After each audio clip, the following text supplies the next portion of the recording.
سابق رکن اسمبلی مختار انصاری کے انتقال کے بعد اتر پردیش میں پولیس نے چوکسی اختیار کی ہے۔ میو کے علاوہ باندہ اور غازی پور میں دفعہ 144 نافذ کر دیا گیا ہے۔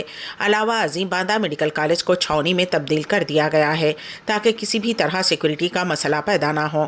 ذرائع کے مطابق باندہ میڈیکل کالج میں علاج کے دوران ان کا انتقال ہو گیا۔ مختار انصاری کو باندہ جیل میں دل کا دورہ پڑا تھا، جس کے بعد فوری طور پر انہیں درگاوتی میڈیکل کالج منتقل کیا گیا تھا۔ ہند مجلس اتحاد المسلمین کے صدر و رکن پارلیمنٹ حیدرآباد بیرسٹر اسد الدین اویسی نے سابق رکن اسمبلی مختار انصاری کے انتقال پر گہرے رنج کا اظہار کیا ہے۔ انہوں نے social media platform X پر اس تعلق سے کیے گئے اپنے پوسٹ میں لکھا، انا للہ و انا الیہ راجعون۔ اللہ تعالیٰ سے دعا ہے کہ وہ مختار انصاری کی مغفرت فرمائے اور ان کے اہل خانہ اور ان کے چاہنے والوں کو صبر جمیل عطا فرمائے۔ صدر مجلس نے مزید لکھا کہ غازی پور کے لوگوں نے اپنے پسندیدہ بیٹے اور بھائی کو کھو دیا۔ بیرسٹر اسد الدین اویسی نے کہا کہ مختار صاحب نے انتظامیہ پر سنگین الزامات لگائے تھے کہ انہیں زہر دیا گیا ہے۔ اس کے باوجود حکومت نے ان کے علاج پر کوئی توجہ نہیں دی، جو کہ قابل مذمت اور افسوسناک ہے۔ واضح رہے کہ مختار انصاری نے حال ہی میں جیل انتظامیہ پر کھانے میں زہر ملا کر دینے کی کوشش کا الزام عائد کیا تھا اور کہا تھا کہ باندہ جیل میں ہی 2 مرتبہ انہیں قتل کرنے کی سازش رچی گئی۔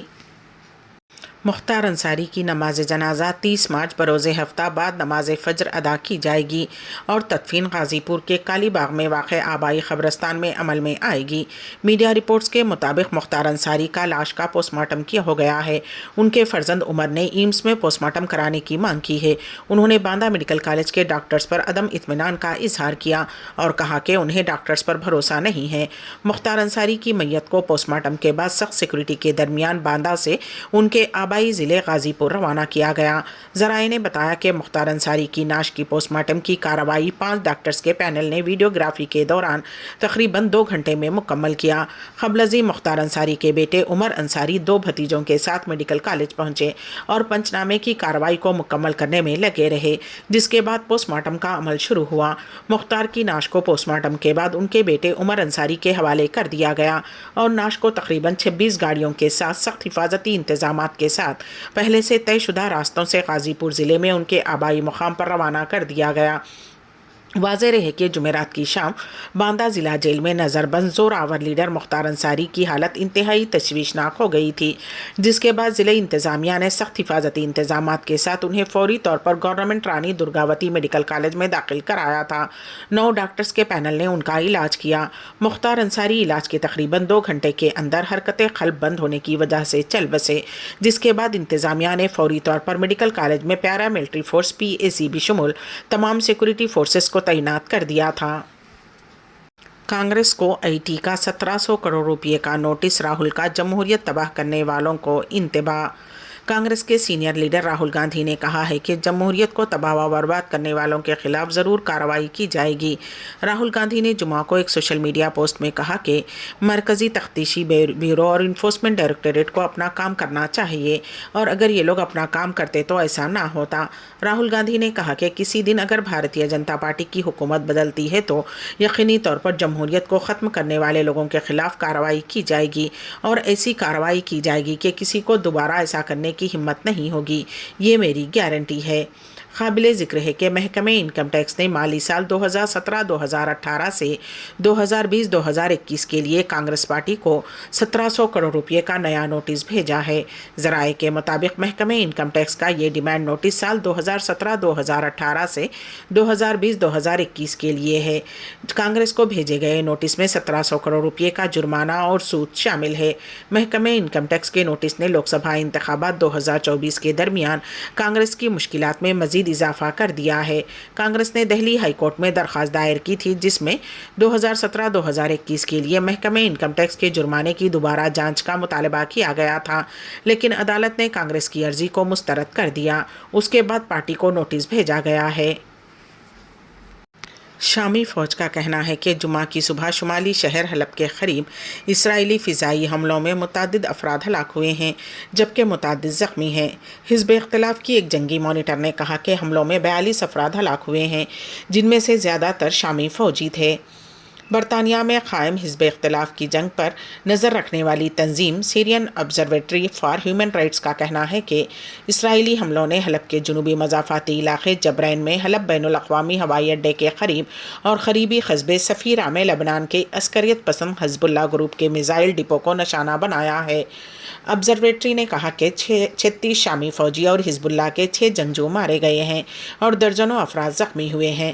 اس حملے کو گزشتہ برسوں میں اس طرح کا سب سے مہلک حملہ قرار دیا جا رہا ہے۔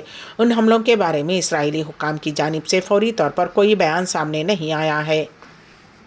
مسجد الحرام میں یومیہ 1.5 لاکھ افطار پیکٹس کی جانچ، حرم انتظامیہ کا زائرین کے تئیں تعلق خاطر۔ پیش ہے اس سلسلے میں ہمارے نمائندے کین واصف کی رپورٹ۔ مسجد الحرام میں رمضان المبارک کے آغاز سے زائرین میں تقسیم کیے جانے والے افطار پیکٹس کی طبی بنیادوں پر یومیہ جانچ کی جاتی ہے۔ روزانہ 1.5 لاکھ سے زیادہ افطار پیکٹس کا تفصیلی معائنہ کیا جاتا ہے۔ یہ عمل زائرین حرم سے انتظامیہ کے تعلق خاطر کو ظاہر کرتا ہے۔ الاخباریہ چینل سے گفتگو کرتے ہوئے مسجد الحرام میں موجود لیبارٹری کے ذمہ دار عبد الرحمن القرشی نے بتایا کہ روزے داروں کے افطار کے لیے پیش کیے جانے والے کھانوں اور کھجوروں کے علاوہ دیگر اشیاء خوردنوش کے استعمال کی صلاحیت کو دیکھا جاتا ہے۔ القرشی نے مزید بتایا کہ لیبارٹری میں موجود اہلکار تقسیم کے لیے لائے جانے والے افطاری پیکٹس کا بغور معائنہ کرتے ہیں۔ اگر کسی چیز کے بارے میں معمولی سا بھی شک ہو تو اس کا معائنہ خوردبین کے ذریعے کرتے ہوئے تسلی کی جاتی ہے۔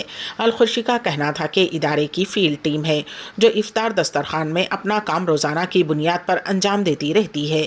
زائرین حرم کو صاف ستھری اور بہتر خوراک افطار میں فراہم کرنا ہماری ذمہ داری ہے تاکہ وہ صحت بخش غذا سے افطار کر پائیں۔ شمالی غزہ میں الشفا میڈیکل کمپلیکس پر اسرائیلی فوج کے حملے میں 200 زیادہ فلسطینی ہلاک جبکہ تقریباً 1000 دیگر کو گرفتار کر لیا گیا ہے۔ حماس کے زیر انتظام میڈیا آفس نے جمعہ کو کہا کہ احاطے کے اندر اسرائیلی فوج کے حملے جاری ہیں۔ بیان میں کہا گیا ہے کہ فوج نے 200 سے زیادہ بے گھر ہونے والے شہریوں کو ہلاک کیا ہے اور تقریباً 1000 دیگر کو گرفتار کر لیا ہے۔ بازعینی شاہدین کے حوالے سے بیان میں کہا گیا ہے کہ کئی عمارتوں کو ٹینکوں سے بمباری کا نشانہ بنایا گیا۔ اسرائیلی فوجیوں نے ارد گرد کے رہائشیوں پر بمباری کرتے ہوئے علاقے کے گھروں کو تباہ کرنے کا سلسلہ جاری رکھا ہوا ہے۔ دریں اثنا اسرائیلی پبلک ریڈیو کے مطابق الشفا ہاسپٹل کے علاقے میں فوج اور شن بیٹ سیکورٹی سروسز کے درمیان جنگ جاری ہے جہاں جنگی ٹیموں نے تقریباً 200 جنگجوؤں کو ہلاک کر دیا ہے۔ ریڈیو کے مطابق چہارشنبے کو دہشت گرد ہاسپٹل کے ایمرجنسی روم سے نکلے اور علاقے میں سرگرم اسرائیلی فورسز پر فائرنگ شروع کر دی۔ ہاسپٹل جو کبھی غزہ کی سب سے بڑی طبی سہولت تھی اب ان چند طبی مراکز میں سے ایک ہے جو اب بھی انکلیو میں کام کر رہے ہیں۔